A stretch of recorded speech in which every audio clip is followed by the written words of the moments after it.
So you were down the pit in 60. Yeah. And I remember you telling... I joined the pit in I left school in 1958, on a Friday, and on Monday I was working on pit top at Barnbury. My father... And what did you do on pit top? I was waiting to go and do my basic training. So the moment you went and did your basic training, you came back to the colliery and you didn't go down the mine until you were 16. That was the age you could go down the pit. Right, so you were 15.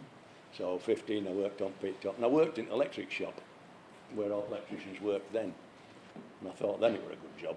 So you did that and then you went and did the ponies? And then I went underground. Not first of all I didn't do ponies, no. I went on general haulage first of all. I told you that's how I lost the end of my finger. Oh, yeah. I worked. Shot of that. I worked You're going to photograph your hand? I was working in pit bottom on what they call the tippler. And at Barnbury they used to ram 2 tubs onto a chair. Onto tippler. Tip it, and the coal used to come out and drop down into the skip at the bottom of the chair. And then as the ramp next to it rammed the empty 2 tubs out. But sometimes they used to come uncoupled. Well, we had a doggy or a puffler, whichever you want to call him, who was foreman at pit bottom haulage. He was a bit of a, shall we say, disciplinarian. Yeah. And if them tubs came coupled and you didn't couple them back up and they went down inclined to the bottom, he used to come up and maybe give a cuff right to your hole if you're only a young lad, or give a telling off if you're as big as him.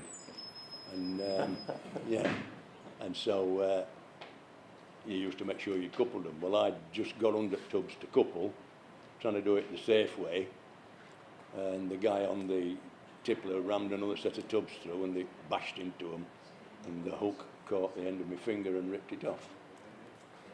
Which then, they didn't send me out at pit straight away because they were winding coal, so I had to wait while snap time. So they sat me at pit bottom waiting while snap time. The deputy gave me a cup of his tea out of his flask, and then they sent me out at pit to ambulance room, who promptly took me to hospital, and they took bone out at the end of my finger. And of course I had a claim, and I got £80 for that. Really? For end of my finger, yeah. They paid me £80 and that bought me my first motorbike. I went to Barnsley as soon as I got it. I gave my mum, I think I gave them half or maybe a little bit less than half, and I went to a motorbike shop in Barnsley and bought myself a 250 BSA. How old were you? I was 16. This is truth, this. You can't put this out for prosperity. When I can. I'm never letting you forget it, I'll tell you. When she walked into my pub one night, that's where our first saw Suzanne, when she walked into my pub, and my divorce had just about come through, and I'd decided I was never going to get married again. I was going to be Jack the Lad, me, you know, I'm going to play the field being a young 40-year-old, whatever it was then, okay. And she walked in, and I thought, oof, wow, you know. And I'd been on bevy then. It was late on. It was quite late when she walked in. I'd had a few drinks with some of my people that were in my bar, and I saw her, and I went across to her, and I sat beside her, and I'm talking to her, and I says, "Would you like to come upstairs?" And what did I say? See something? Would you like to come upstairs with me? With me, and you know, being like I am. And she says, "Oh, you think you are?"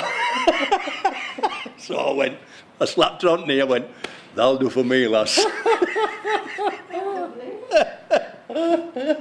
And it was about 6 months after that before we met again, wasn't it? And I rescued her then in a nightclub because she was, a bloke was, I thought she was not an old cow, but that's beside the point.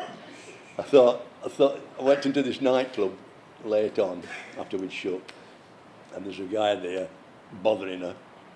So I could see this, so I just went up to him and I got him on the shoulder and said, "Excuse me, will you put my wife down?" Really? And he walked on. He said, "Oh, I'm sorry, mate, I didn't know your wife, blah, blah, blah." So then, luckily, we're still together after all this time, aren't we, bless her? So I must have been telling some truth, yeah. And now I'll tell you a proper story about her. Eh? I took her out one of the very early dates, and because we didn't want to cause any problems, bad feelings, when I took her out, we used to sneak through the back door at the pub rather than go through the pub, and didn't want everybody to know that we were courting, sort of thing, you know. And so we went upstairs, we had something to eat, and I said to her, "You want a drink?" "Well, I don't mind, I don't mind a whiskey." I said, "Oh," I said, "I've got the very stuff here." And I had a bottle of Dimple whiskey, which is very difficult to get hold of, Dimple whiskey. I don't know whether you know this, but it's special reserve Dimple whiskey, difficult to get hold of. And I thought, there we go. So I'll give her a little tot of that, and I had a tot. Finished it before me, I thought, that's handy. Poured her another one, I had one. Finished it before me, I thought, this is handy. I thought, this is a knicker dropper if ever there was one this. God, you know. come on. No, so I kept pouring her these whiskies, and I kept having one with her. I went, bottle were empty. She says, "Well, thank you very much, that was very nice. I think you should get me a taxi now." And I went, "I can't believe this." And I've never let her forget that story. Ever, because I've never been able to get over another bottle of Dimple whiskey since, because you couldn't get hold of it then, and you can't get hold of it now. I've looked for it in 30 And years. she drunk it all. 30 years since this Really? happened, and 30 I've not years. been finding the same whiskey. Well, everybody out there in internet land, anyone got any Dimple whiskey, please bring it in. She wouldn't- Doncaster, this is a call out. It's true, that is a true story. We could do with a glass. Thank you very much. Can you get me a taxi? I thought, well, that's handy, isn't it? Eh? You know when you think you're stitched on? I wouldn't know, Keith. I've never been there. I don't mate. believe you. No, But anyway. I don't believe you. I haven't got the balls that you've got, put it that way. I'm not sure I've got any these days. But yeah, I've never forgiven her. Ever. Never. Eh? Well, I think it shows a wonderful strength of character. So do I. Great self-discipline. I don't know how I Keith. 'Cause, control you're, myself to you're, tell you the you're truth. irresistible. You're irresistible. I am after about half a pint of Dimple whiskey. I can't believe she did it to me. It's called Dimple whiskey. Yeah, I mean, it could have been something Yeah, quite exciting. yeah, it could I. Dimple Yeah. whiskey. But it's because the bottle's a dimple shape, you see. There's dimples in the bottle. It's a beautiful bottle. I think I've still got the empty bottle. I keep getting it out now and again and reminding her. You lament. Yeah, so look at this. You should frame it. Yeah. Smash in case of emergency. If it were full, I would. Over my head. Yeah. That was terrible, that was. Was it a nice whiskey? It was beautiful whiskey. It's absolutely unbelievable whiskey. Where's it from then? It's Grant's. The Grant's whiskey. Grant's Dimple. It's quite nice. Quite nice. I didn't touch sides with you. But I couldn't believe she did it to me, that. But then again, it stood me in good stead. We still ended up getting married, didn't we, love?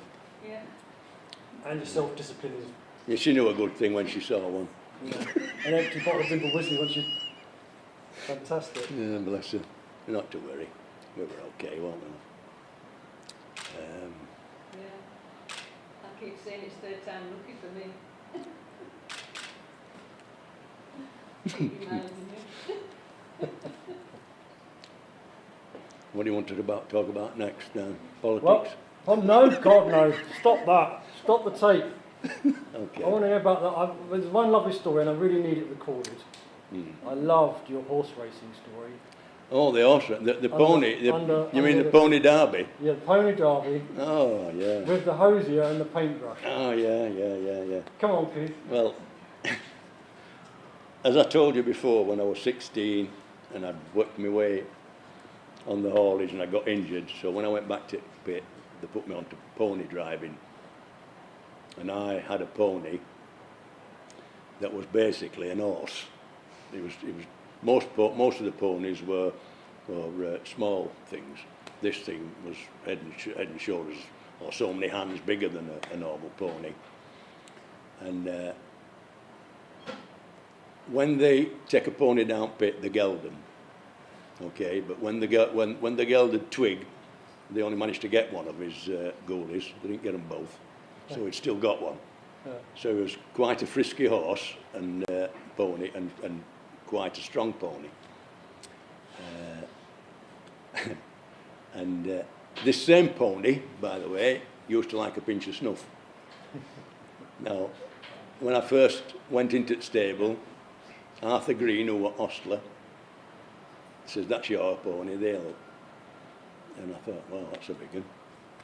Anyway, he says, I'm limbering him up, and he says, "Has he got any snuff?" Well, don't forget I'm 16. Why would I take snuff going on nearly 70? Why do I want snuff? No, I ain't got the snuff. He says, "Well, he'll not work way out to pinch of snuff." I said, "They're joking." He said, "No, I'm not." I thought, when you're that age, you think everybody's trying to take a rise out of you, don't you? Yeah. So anyway, he put his hand up on top of girders and he pulled an old tin of snuff down. He says, "Here, take that with you."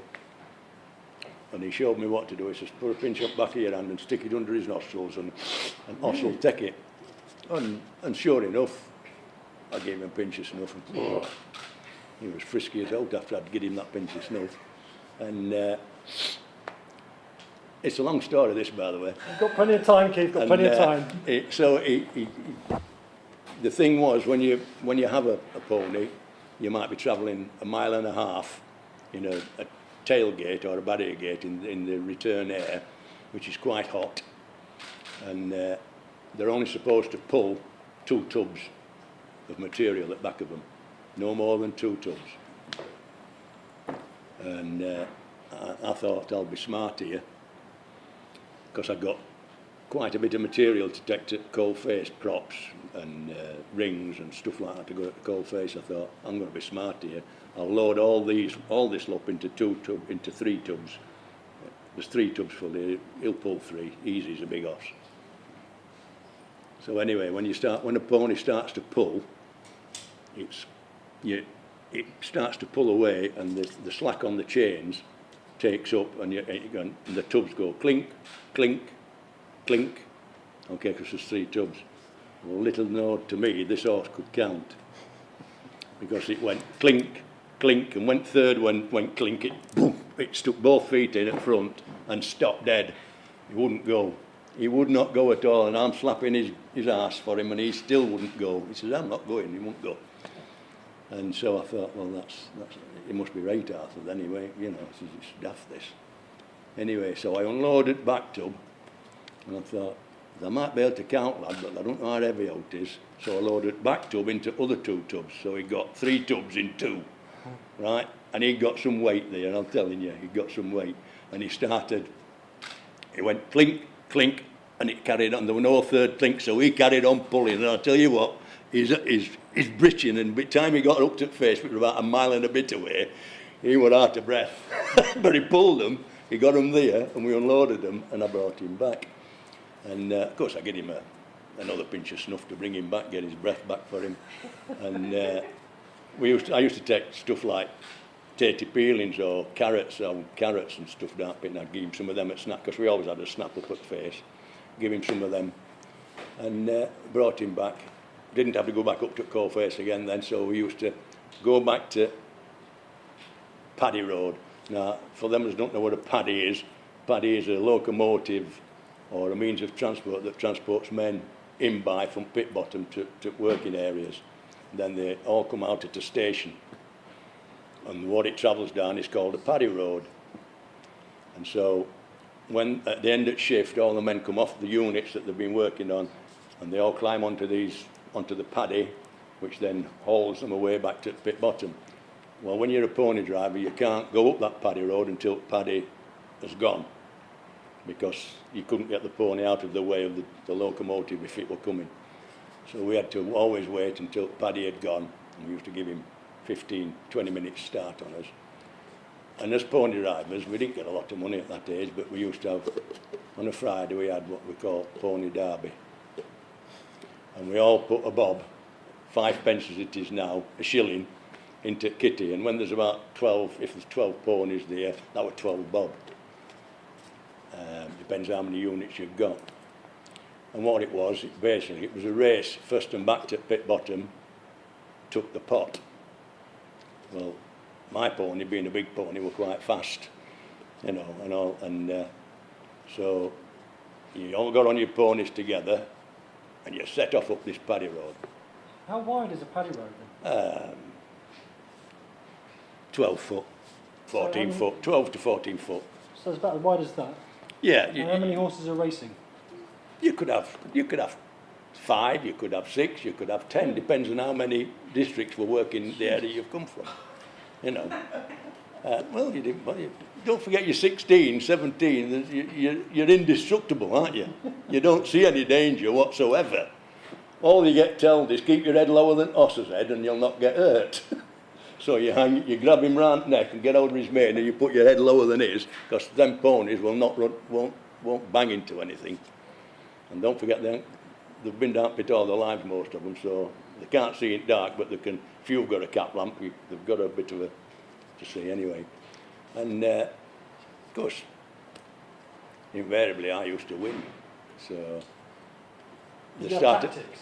Did you have tactics? Did you have whips? I didn't have to have a tactics, but in the end they all said, well, you're going to get handicapped, you're going to get to back for a start. We're all lining up at front. Your horse is going to back because he's too fast. So I had to start off at back, on back row. But I still won it a lot of times. God's sakes, overtaking, wow. Well, it's not to do with you, it's not to do with jockey. It's us that does it. Don't forget they're wanting to get back for a drink and they wanted to get back for food. So that's all they know is letting me go here. Go on. So they're on the way. And are we saying it's dark? Of course it's dark. Have you never been down a pit? You can't see at all. Well, there's spotlights and Yeah, candles on your horse's head. Everybody has a cap lamp, Yeah. okay, and it's on your helmet. It's as simple as that. And So, 14 horses, 5 16-year-olds, or maybe some older guys, not many. 16 lights, Yeah, and all they're just all going hellfire up this in paddy pitch road. black. Yeah, yeah, yeah. And then when by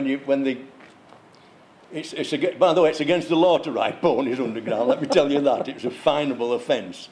You could get sacked for it if you did it too many times. So the hostler at the time got fed up of it because they used to come into pit bottom. They're all lathered up. They're all sweating. They'd all got to be rubbed down and cleaned and everything else. He didn't like it.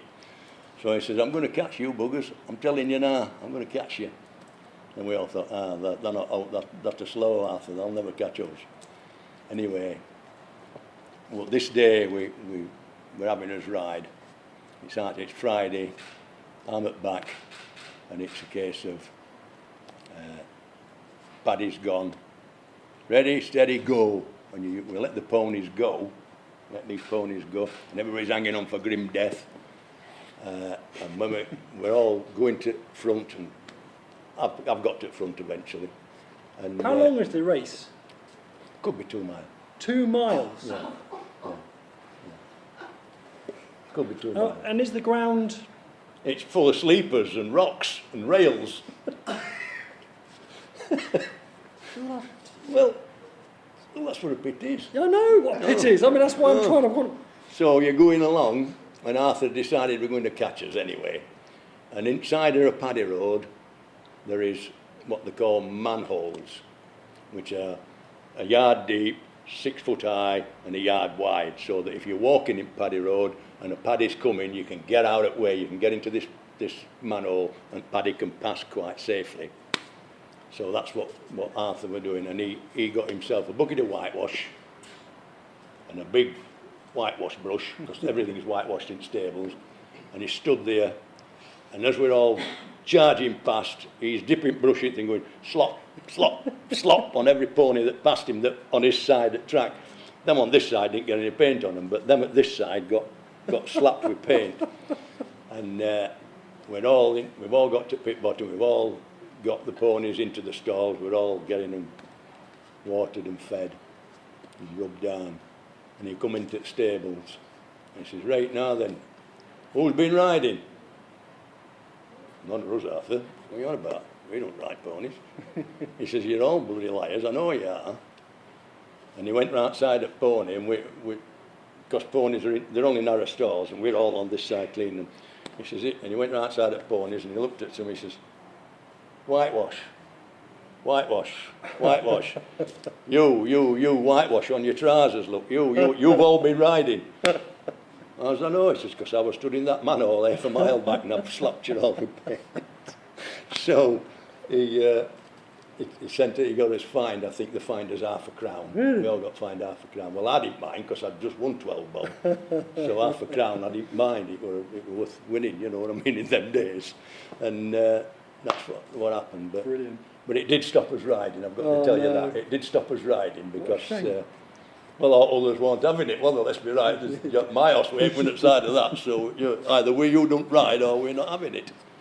So that's what he did. Fantastic. And that were Arthur. And the same man, although he was a big, hard man, I've also seen him cry when he's had to put a pony down.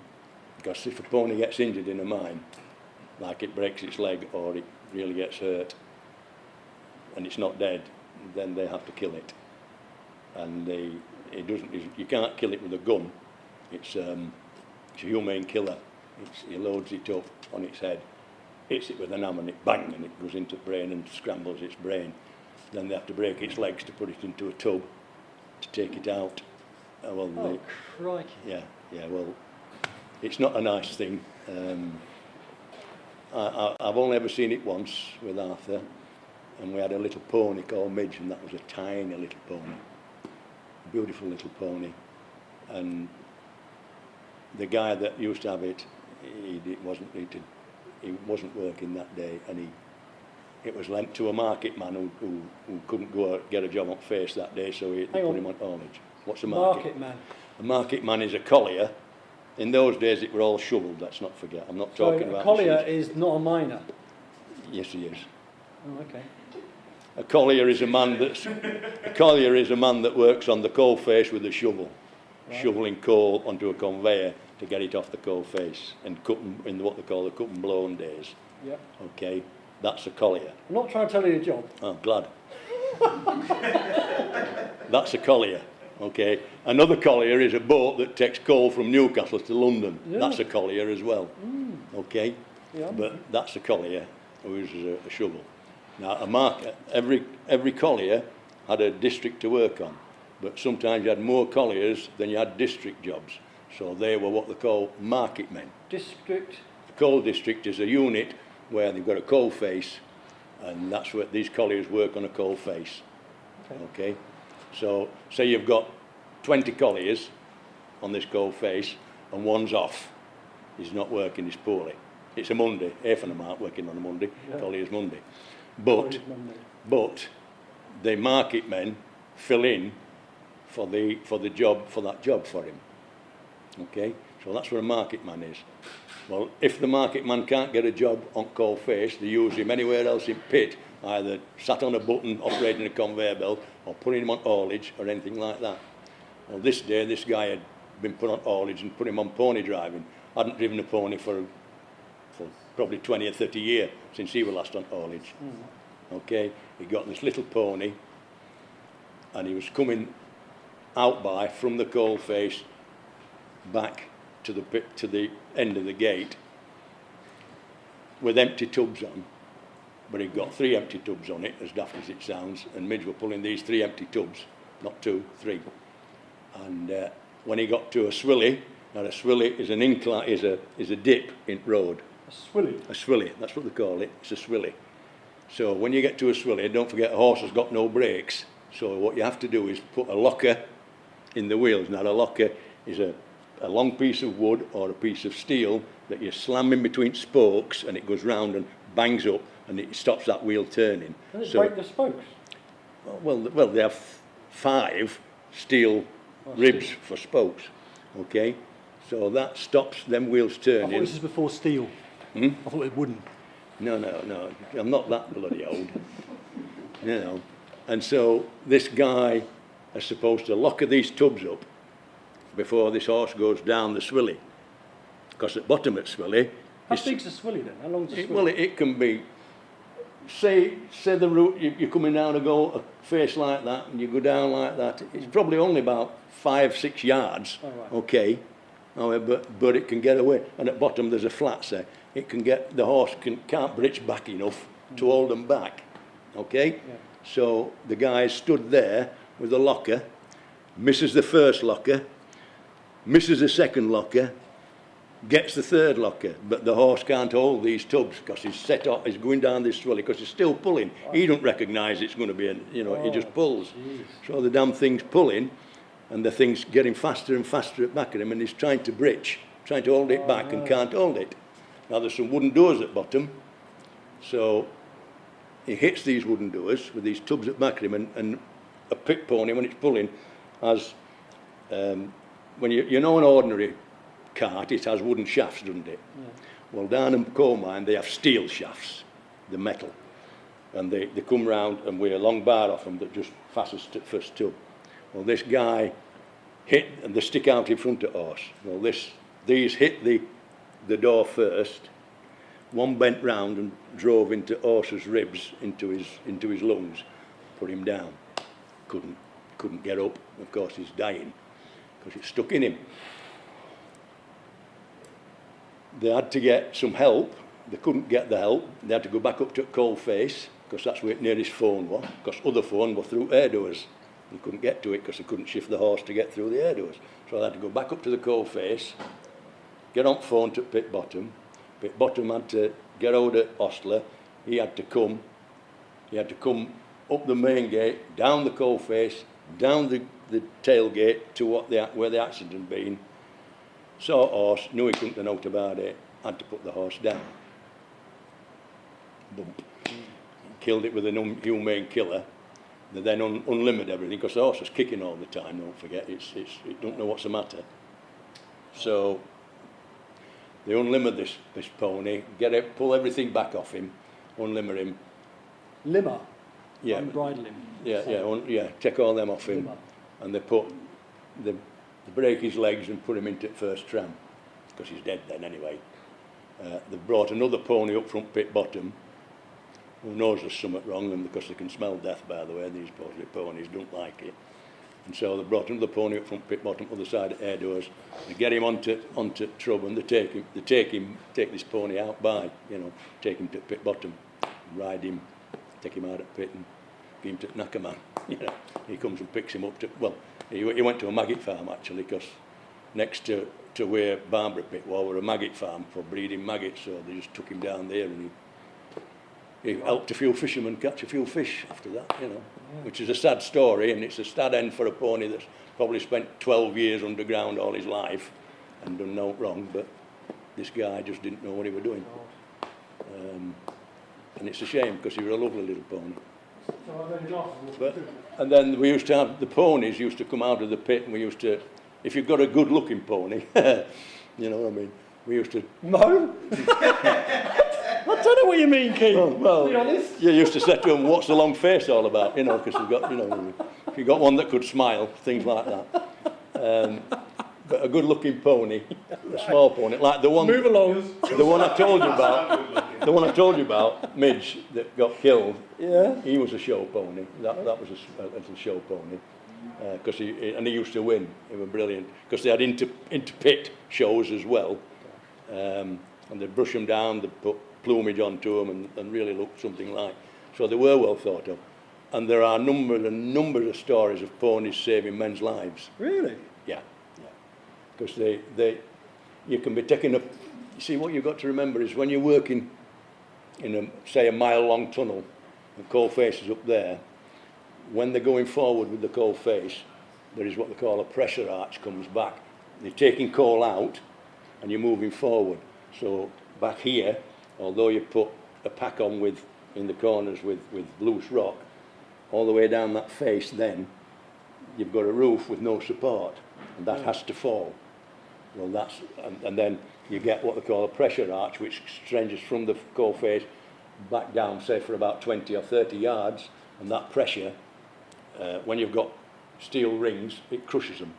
So instead of having a perfect tunnel, you're probably ducking down, going round and trying to get, so what happens, it crushes that down. Then you have people that come along and dig the ground out so you can still get underneath it with a tub and a pony, so to speak. They're back rippers, as they call them, or they rip it out again. So you've all that to contend with. I've lost my train now. pit pony horse shows. Oh, but so then we, as I said, we have these competitions, and pits had competitions. You had ambulance teams that used to compete against each other. You had colliery bands that competed against each other. It was a big. The mining community was second to none anywhere, because there was huge galas. Yeah, then they had your Yorkshire Gala, and all pits did. You had your. I mean, you've probably heard it, Durham Gala. It's still on. Yeah. It's the biggest. It's unbelievable, Durham Gala. Big floats, didn't they, Keith? They're big floats. Oh yeah, terrific, big floats. You know, it was a way of life that, and a very dangerous way of life, but everybody knew about it, and you looked after everybody. It was as simple as that. Nobody. You had your arguments. Don't get me wrong. I mean, miners do argue and did argue with each other, but they didn't take it to work with them. You didn't. You relied on the guy next to you to look after you. If you were working. I deem myself lucky to have worked in both hand got coal in industry, and also worked in machine industry as well. Because I was, as an electrician, I was at the beginning of putting mechanisation into pits. So I worked on the first mechanised paces at Barbara, and I worked on the first mechanised paces. That's an incredible position to be in, really. So as an electrician, you have to do your coal face training. So that means that you can work on the coal face by yourself. Well, I did my coal face training with a shovel, with a collier. After me, they did coal face training with machines, but my coal face training was learning how to put a prop up and looking after my own back and shoveling coal onto a conveyor belt and finding out really what it was like. And at Barbara, we used to have a system called, well, I'll make it polite, fill off and go home. Okay. In other words, if you'd got 9 yard of coal to shift, once you'd shifted that 9 yard and made it safe, you could leave the mine and get paid for a full shift. So the quicker you got it moved, the quicker you went home. Well, I worked with the guy that I did my coal training with. They used to call him Big John. I know it sounds, but that's what they called him, Big John. And he was a big man, and he was the chargeman on the unit, and he's the guy that did all the measuring. And he took the stint at the gate end, which was probably a little bit longer than the rest, because he also had a trainee to help him. And we used to get, if we were on afters, we'd go down at 12 o'clock, and we'd be out by 5. We'd be done and dusted. That was some going, because 9 yard of coal is a lot of coal, by the way. Is that 9 yard? 9 yards long and that's shoveling? 5 foot high. That's shoveling. After it's been blasted. What they do, they drill the coal face, they pack it with powder. The shot firer comes along. This is the previous shift, fires it. It all rolls down. Sometimes you get great big lumps. Sometimes you have small lumps. And are you smashing the big lumps with a lump hammer? Well, a good collier did. A bad collier would put it on conveyor belt and let it roll off in somebody else's stint. Really? You know, and then that's where you used to get your arguments, because if you've nearly finished and somebody's put a big lump on and it's come off in your stint, then you've got to shift it. And you'd say, I know who sent that. They'd have in pit baths, when they got out of pit, they'd probably have a set to. You know, that used to cause arguments, a lot of arguments, that. Good, wouldn't it? Well, yeah, because you're giving somebody else the work that you should have been doing. So yeah, it was an interesting time to get trained, actually. Was it better electric? Was it better mechanised? Well, yeah, because there wasn't as much hard work as such. But was that? I mean, it was still as dangerous, but. Did you take pride in hard work, in the sense of, was it fantastic to be physical? And Well, colliers took a pride in that. It was. They were very proud of being able to say, "Oh, at first off, I filled off first." You know, it was an inbuilt competition with them. yeah. But again, if they got a new lad on face, it wasn't true. Bloke next to him, if he filled off early, he'd say, "Come on, lad, I'll give you a hand," and he'd give him a hand to fill off. Yeah. Filling off, by the way, means to complete. Yeah. You know, give him a hand to fill off. and he'd set some props for him or something like that, because it's not just a shifting coal, you have to set props as well, so that the thing is safe for everybody else to travel through. A lot of work in it. It was severe, hard graft, Are you believe me. getting, because when you, I think you spoke before, and you were getting paid per wagon? In the early days, it was paid per tub. Top. Yeah. And if you're it getting paid... was called Motti system, that. But then again, that was a different system to the one I'm talking to you about, because you didn't have coal faces as such then. You had they used to work in stalls, as they called them in them days, so you'd probably have a family doing a stall. Fathers, 2 or 3 sons, all doing a stall. If they had a young son, he'd probably be pony driver for them. You know what I mean? Yeah. So you had a family that had a stall, and it was called a Motti system, and they had a disc with their number on it for their stall. Called Motti, I suppose. Motti, yeah, Motti. And what happened then was they'd fill the tubs. Now we're going back before nationalisation here. So they'd fill the tubs with coal, send it out at pit. Those tubs would then be weighed, and they get paid per ton, how much they'd filled, okay? But they had what they called a check weighman. Now you had 2 check weighmen. You had a company check weighman, and you had a union check weighman. Now the company check weighman is there basically to rob you. In other words, he'll have a tub ticked out, he'll say, well, that tub weighs half a ton. That seems a bit heavy. Tip it out, and if you've got any rock in it, he says, well, that's not coal, that's rock. I'm knocking you so much off that, you're not having half a ton for that tub, you're having 1/4 of a ton. Well, union check weighman had come, we were there with him at the same time and said, just hang on a minute, what are you talking about? That's only 1 lump of rock, they're not knocking half a ton off for that.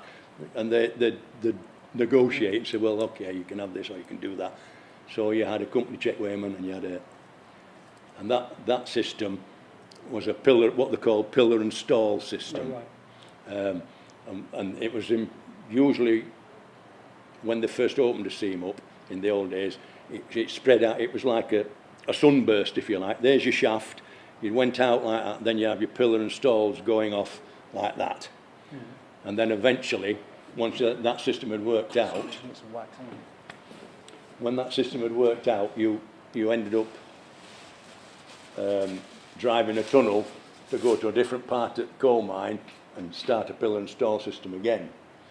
But then, and I don't know when it came in, then the coal faces came in, say a 40-yard or 30-yard or 50-yard long coal face, when they'd have a long coal face then, and that would be the cut and blown system. Okay, then with the units. Now when you got to mechanisation, those units from being, those coal faces from being 50 yards long went to 200 yard long. 200 yards, easily 200 yards, because that machine could go up and down a lot quicker and take the coal off quicker. Panzer? No, the panzer's the chain that the coal went onto. The machine's the shearers. You had a shearer, which was a machine that had a big, you've probably seen them in the scrapyards, and had big discs on them with teeth on that was turning like that. And you could have what they called a double-ended shearer, which had a disc at one end and a disc at other end. And if you were in, where I'd worked in Brodsworth, we had 8 foot coal seams. And so you would have 1 disc up, 1 disc down. You'd probably cut 6 foot of coal and leave 2 foot in roof for support, okay? And then you'd have a plough at the back of each disc, so that when the coal was cut, it hit this plough and it ploughed it straight onto the conveyor belt, onto the conveyor chain as it is in them days. And the reason it's called Panzer is because it's a German idea. It was a German chain, right. And Panzer was their name for a tank or and the tracks, the Panzers. So that's why it was called Panzer. Deadly things those. Yeah. And the machine used to haul itself up and down the coal face on a big, like an anchor chain, a great big chain like an anchor chain, and it'd have a sprocket drive on it, and it would haul itself up and down the coal face to cut the coal. And you'd have a machine driver, and you'd have what they called a cable man who were probably 50 yards at back of him looking after the loop of cable as it doubled over and the machine went down the face. And then you had the whole thing is collapsed. I mean, I imagine Everything collapsed at back of you. Yeah, so you've got this face, so it could be 200 yards long, wide, Yeah. and you've got that's for the sake, you've got a tunnel coming in. Yeah. Yeah. They're all coming in. Intake tunnel And an exit. and a return tunnel. So you've got a massive, great U shape, Yeah. and then you've got this wall. So you've got about what 10-foot space where the shearer is, and then you've got these props behind that, and then you lower the props, and the whole back comes down. So you've got a corridor at the face. The face is basically a corridor. Oh yeah. Yep. They're called chocks, by the way, not props. Sorry. You'd have, when they first came out, there was they were just 5-leg chocks. In other words, one at the front with a canopy and 4 at the back with what used to go up and down like that. As the faces got bigger and the coal seams got thicker, you got heavier duty props. I mean, by the time they'd finished, in some of these 6-foot and 8-foot faces, you could walk down them stood up. Gosh. You could walk down them stood up. There were good faces to work on. And you had what they called chockmen, who had a stint, like the old colliers had stints, these chockmen had stints. And they would lower, when the machine's gone past, and they decided they were going to, it's time to ram the panzer over, okay, they would ram it over. There's a ram used to ram it over because it's a flexible chain like that. So they'd ram that over, they'd lower the chock down, just bring it off the roof, then they'd pull it across, because it used to pull itself across on the panzer, and then they'd blow it back up again, I'll say, so then it would leave a gap. So where say it's moved 6 foot, okay, then you've left an area there 6 foot without support. Well, some days, or sometimes it used to go weeks before it dropped. So you could look back in the gob, as they called it, or golf, depends where you come from. In Yorkshire it's a gob. You could shine your light in the gob. Which is the hole left behind the chocks. Which is the hole that's left. Which has moved forward. That's right. Waiting. And it'd go back, you could see it'd slope down, and you'd see 100 yards back sometimes before it would drop. But when it did drop, it used to go woof, and it would blow. If you're on the face at the time, it would pick you up and blow you over. The air coming out of it would blow you onto chain or over chain. So isn't that kind of stressful? Isn't it? When you know that's not dropped and you're working away. Yeah. Waiting. Yeah, people will say, gob's not dropped, gob's not dropped, gob's not dropped. You know, be careful, be careful. And but there's nothing you could do about it. But luckily, it wasn't a full-time job, that.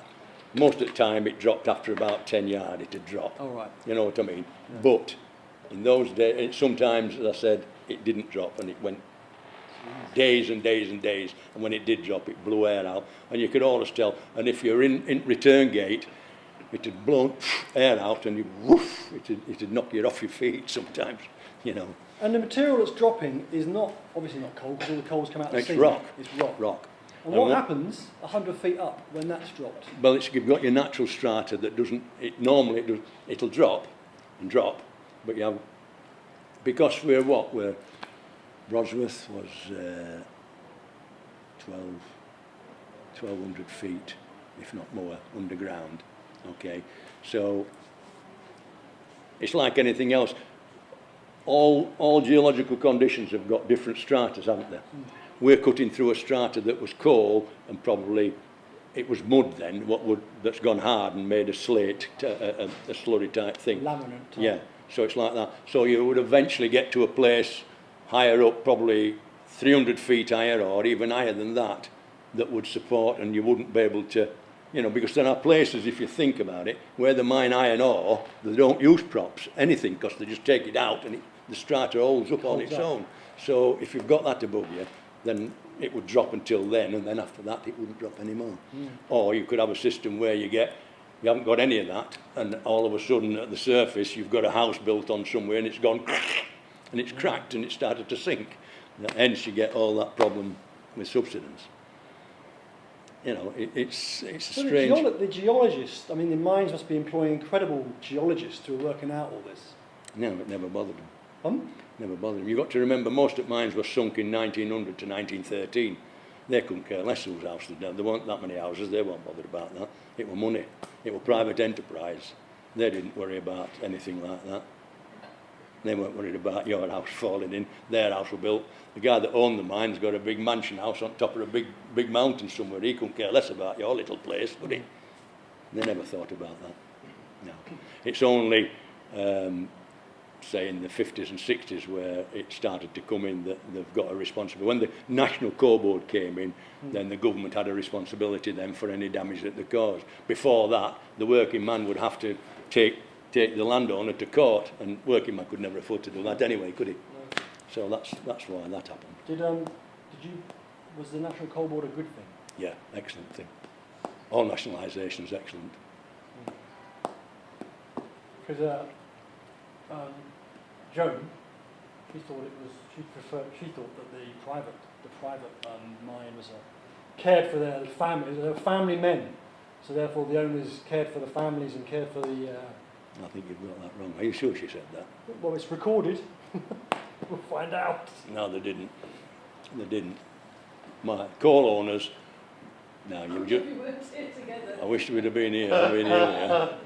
It's very interesting, though, isn't it? Yeah. I don't know where she's getting her outlook from there, because coal owners took everything and gave nothing. The moment they nationalised the industry, it became a hell of a lot safer for us, because the unions then had the right. I mean, I was what they call a 123 inspector. That's section 123 of the Coal Mines Act allowed us as a trade union to inspect the mine and make sure it's safe. Okay?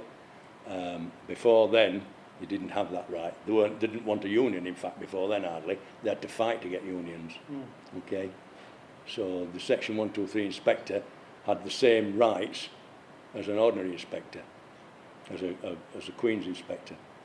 And what we did when we did an inspection, our report went straight to Mines and Quarries inspector.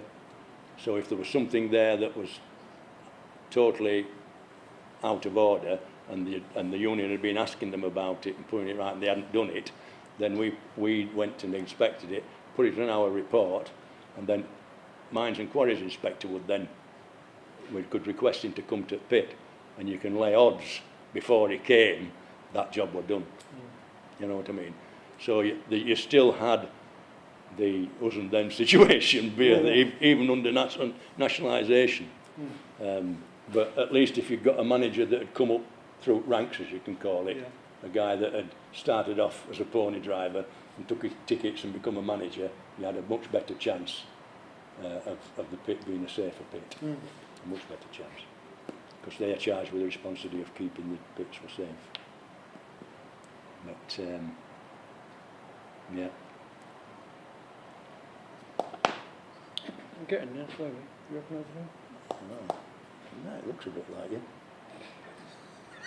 There's always a bit of the artist in his pieces, I'm afraid. We are married now forever. Yeah.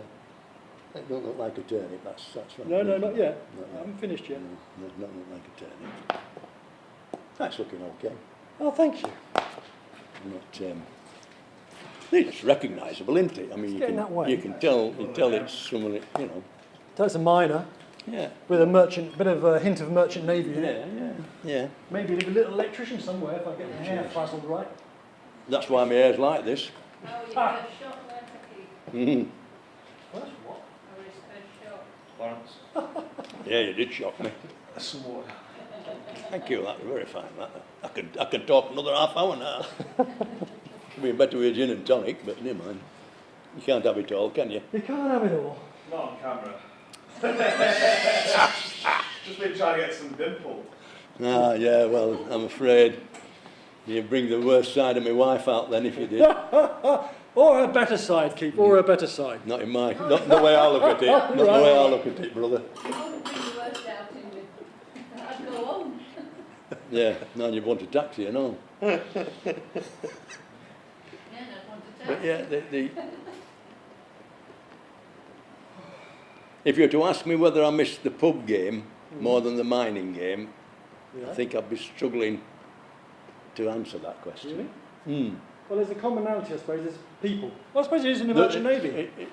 All three of the jobs I've ever done have been people Social. orientated, social type of thing, yeah.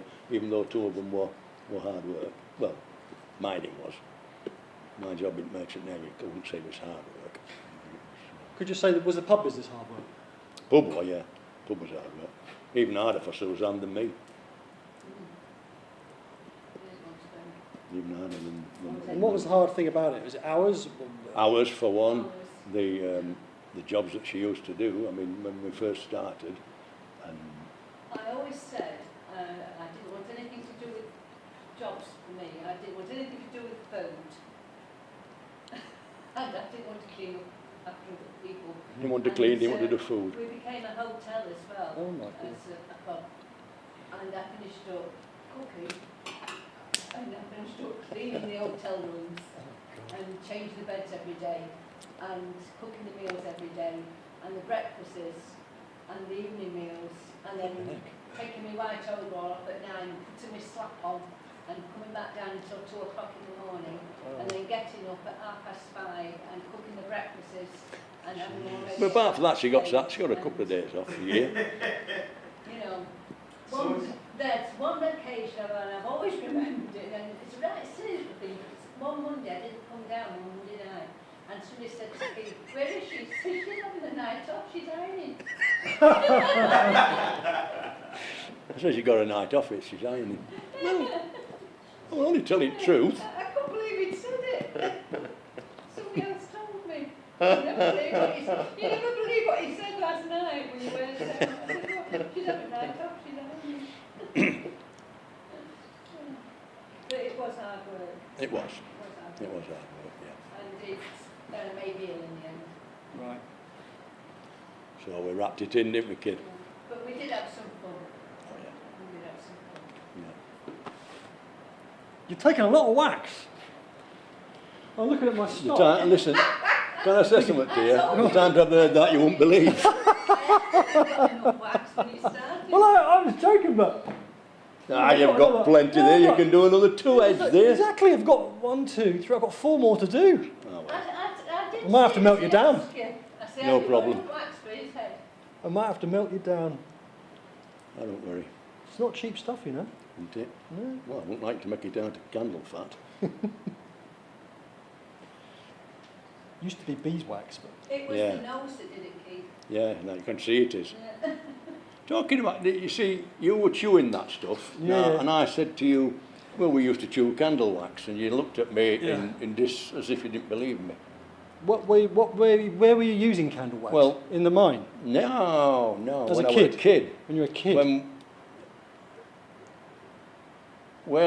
Barbara Main, I was born 500 yards from Shaftside there, in a house, in a coal miner's cottage. Right. Okay, What was that like, before we go on? What was this coal miner's cottage like? brilliant. What was it?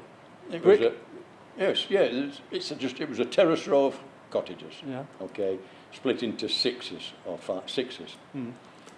3 bedrooms, and they'd had a bathroom put on end by the time I was born. They didn't have outside toilets, they were on end. I was born in my grandfather and grandmother's house. We lived further down, actually, as I remember. But after the war, there were a load of air raid shelters left around that colliery. And we used to play in them, of course we did. We weren't supposed to. They used to have what we called a pit bobby, and he used to chase us off if he caught us, if he saw us. And if he caught us, he'd tell his dads and his mums. But there were no electricity in these air raid shelters, so what did we do? We used to get candles, didn't we? Well, the pit used to store sacks, Hessian sacks in the one that we used to break into and play in. And so we'd have candles down there. And, okay, chewing gum were around then, it had just come back, but don't forget sugar was on ration till 1954, okay? Yeah. So, in the early 50s, you couldn't get chewing gum for love nor money. But we'd seen it on films, you saw all American soldiers on films chewing this gum and all that. Oh, we fancy a bit of that, so let's try some candle. We used to chew candle wax, and we used to play at being American soldiers chewing candle wax. What happened, I'm afraid, one day was that we left a candle burning in one of these air raid shelters, and it set fire to all sacks. Holy moly. Yeah. I mean, these air raid shelters were still as they were after the war. They still got all the benches in them that were there for people to sit on. You know, God. they had 6 where the colliery was and 1 where these row houses was, so that people could, if the pit had been attacked by German bombers, they could go in this air raid shelter. Well, that's the one we set on fire, but we didn't mean to. It was just one of those things. But we still played in it after they put fire out. It was all right. We managed to get in. So there. what was your your parents, your dad was a miner, you were in miners' cottages, Yeah. your mother? My mother, during the war, worked in munitions. After the war, when she got married to my father, in those days, wives didn't work. Right. The man worked. Now, my father was a fitter at Barnborough, originally, Yeah. but then he became an official, And what's a fitter? a mechanic. Making machinery. They'd be the ones that repaired the conveyor belts or repaired any machinery that wanted repairing, you know. So my dad was a fitter, and in those days they had what they called an Anderson slicer, which was like a big plough that used to slice the coal off in lumps. But it was they're forever breaking down because they couldn't really haul them down the face. They didn't have a strong enough to haul them down the face, so it didn't last very long, that. But my father was a fitter on that. But he became a colliery official. He became a shop firer, and then he became a deputy, and then he became a seam overman. So my father, my grandfather were colliery officials. Right. My great-grandfather, as far as I know, just were a collier. And, you know, so And do you have photographs of all this kind of history in your family? Or? I haven't got photographs of my great-grandfather, no. In fact, I never knew him. I never knew him at all. And he's on my grandmother's side anyway, and they came from Maltby. Oh. Originally. They came from Maltby. So, was it desired that you became a miner? No, my father didn't want me to go down want you to pits. be a miner. But And was that normal? Did everyone basically, no one wanted their kids to follow them on, really? most miners didn't want the kids in pits, but everybody, they all went in pits because it were either, if you think about it, it was either travelling to Doncaster to go on to railways to work at the plant, or it was travel to Sheffield and Rotherham and work at steel mills. Whereas you've got a job on your doorstep 500 yards away, working in pits. So what are you going to do? Because don't forget, in the 50s, nobody had got that much transport, had they? You know, so you worked where you were, and that's what we did. So that's why I went to pits basically at the age of 15.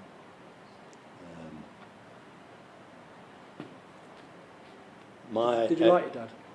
Did I what? Did you like your dad? Yeah, but I didn't have him very long. He died at the age of 45. Right, so you were... He died in 1965, the year I first got married. My father died. So how old were you? I'd be 22 when my dad died. But my younger brother were only 11. And was it a mining-related disease? Or No, it was cancer. Cancer. But I still think, personally, a lot of cancers were caused through what the guys were breathing and living in from working down a mine anyway. I think it's, you know... Although he did smoke, so I can't say anything. It was lung cancer, so whether the smoking did it or not, I don't know. But there was nothing they could do for him. How did your mother take it? Very badly, really, very badly. My father, in those days they used to bring the X-ray machine to the collieries, and in June that year they discovered a lung on my father, a shadow on my father's lung. They then took him to an hospital which was Wathwood, which, funnily enough, I've ended up working at since. Really? But it was, in those days, it was a cancer hospital where they went and looked at him. They opened him up, couldn't do anything about it, sewed him back up, told my mother he hadn't got long to live. Probably be dead by Christmas.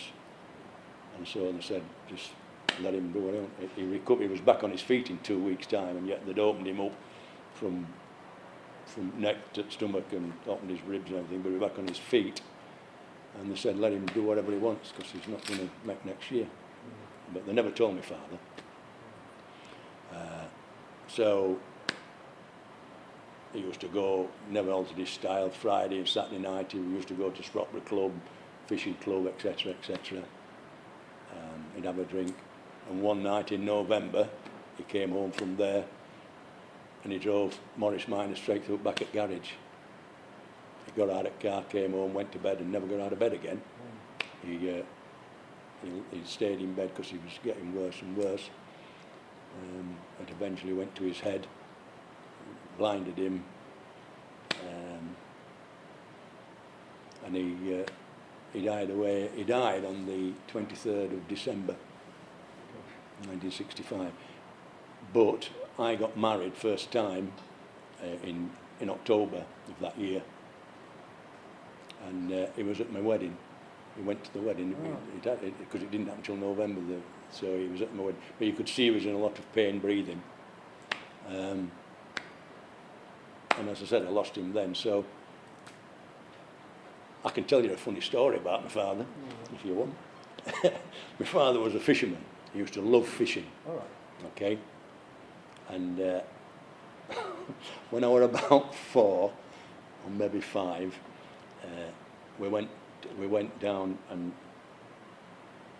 I'm not sure what river it was, but me, my mother and my father went to this river, and he was going to go fishing. And so my mother said to him, take our Keith onto the boat with you, Dennis, because we were hiring a rowing boat to go fishing. He says, oh, he'll not want to go. Take him with you. He don't want, I'm going to knit on bank here. I don't want to go out. I can't keep my eye on him. Aye, all right. So he takes me on this boat. And he rows down river to where my mum is, and he chucks this rock and rope over the side to anchor the boat, and he's fishing away there. And after about 20 minutes, I'm fed up, aren't I? Because I can't run around. I'm fed up. And I said, Dad, what? I want to go to my mum.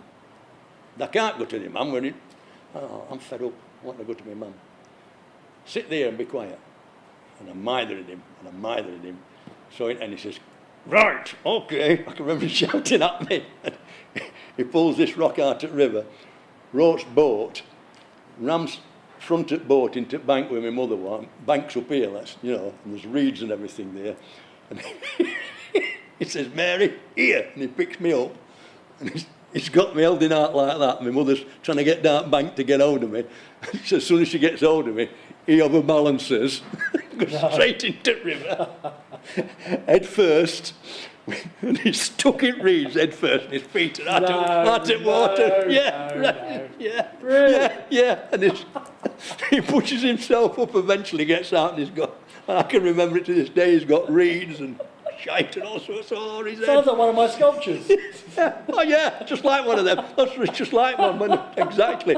And he went crackers. He says, that's the last bloody time he's coming fishing with me. Oh, I'll tell you a story about Oh, for God's sake. I'll tell you a story about Merchant Navy. One of the funniest things I've ever seen in my life. Okay? Yeah. We had ships that used to go to South America, what they called the A-boats, which were Argentina Star, Brazil Star, Paraguay Star, Uruguay Star. Okay? The government built them for Vesti after the war, because Hitler had sunk most of his ships, because Vesti were a Jew anyway, you see. And so they built these ships for him after the war. And they used to carry 100 passengers, so they had to carry a doctor. Well, all these doctors that had just come out of the time used to think, oh, I'd like to go see South America, we'll sign on. Okay. Well, this trip, I got a doctor. Okay. And he was engaged to be married. But he thought, I'll go and see South America before I come home and get married. Okay. So he's never been to sea before, don't forget this. So everybody's been to sea. And the lady here is going to have to excuse some of my language, I'm afraid. And he says to us, he was asking us about what's it like in Montevideo, and I said, oh, it's great. I says, it's full of brothels. What do you mean it's full of brothels? I said, well, everywhere you go is a brothel, virtually. They're nearly all on game, all these girls that you meet. Oh, well, you won't let me do anything wrong, will you? And I'm cleaning this up. won't let me do anything wrong, will you? Because I'm getting married when I come back off this trip. Oh no, of course we won't. Well, of course, when somebody says that to you, what's the first thing you do? Yeah, what's the first thing you do? You know, we're going to get you into trouble, aren't we? You know.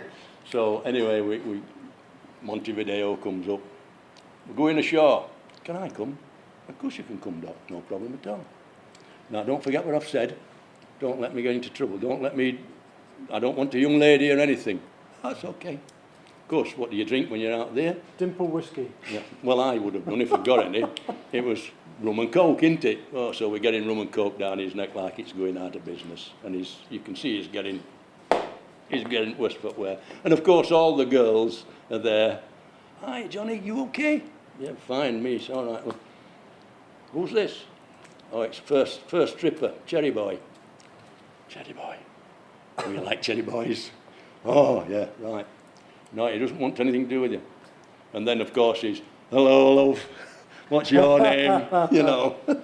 And she's talking to him. And anyway, time comes when we're going home, and he's disappeared. Where's Doc gone? No idea. Anyway, he comes back to the ship next morning. Taxi pulls up, he gets out at taxi, all dishevelled and everything, comes on board, he says, where are they? He's swearing, I'm not saying to him, but he's saying, where's the bastards, you know? And he's knocking on all our cabin doors. I want to talk to you, I want to talk to you. What's the matter? You said you weren't going to let me back off. I says, you disappeared, we didn't have nothing to do with it, you just disappeared. It was your fault, you did. No, and he says, I'm getting married in 2 weeks' time when we get home.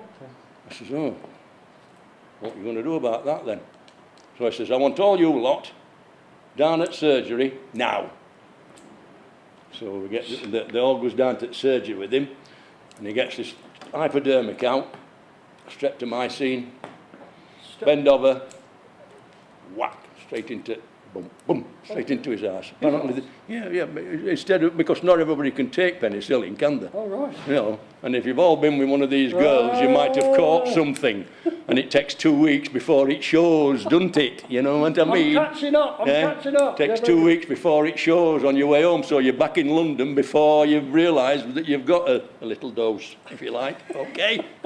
Okay, so he's giving it to all them, and he's really going to town and hurting them, you know. Then well, what about you, Doc? What do you mean? Well, you've had a woman, haven't you? Oh, God. So he's got this needle full. Well, if you've ever seen a man with his trousers round his ankles, right? Sit down, I'm doing your portrait. Wait a minute, and he's got his hypodermic going like that, and he's backing off it like that. You know what I mean? And somebody went at back and he, bang, and he knocked it straight into his house. And that's the funniest thing I've ever seen. He's backing off like that. He couldn't do it. Yeah, but anyway, he got married and everything seemed all right, you know. I never heard, because they never come back. They only ever did 1 trip, they never did 2 trips, any doctors, you know. So, you know, but that was quite funny. God. Well, I'm gilding the lily now. Are you? I bet that takes some gilding. I think we're done. I can finish off a bit more later on. Does it need some more work, does it? Yeah, I'll give it a bit of an over. I'm not surprised. We'll get the ultimate judgment.